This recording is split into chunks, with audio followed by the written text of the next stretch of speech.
Ayan, magpakulo muna tayo ng manok, ano? Kusa kasi pinapakuluan mga kagigil bago i-fry. Gawin natin fried chicken, okay? Yan na lang muna at marami akong ginagawa. Hindi ako makapagluto ng matagal. Kailangan yan na lang mabilis. Lulutuin natin. Okay, fry na po natin ating mga chicken.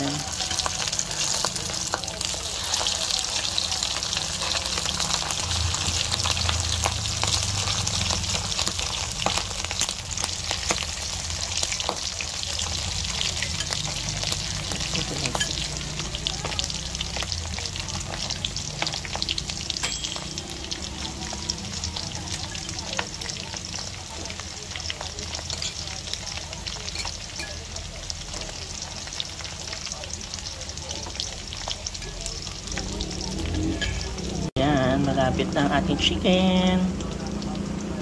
Yan, luto na po ang ating mga fried chicken.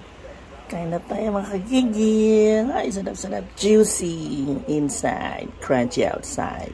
Yan mga kagigil, kain na tayo. No? Meron akong buttered vegetable. Tapos ang ating fried chicken, tsaka yung tirang ulam kahapon. Yan ating lunch mga kagigil. Kain na tayo.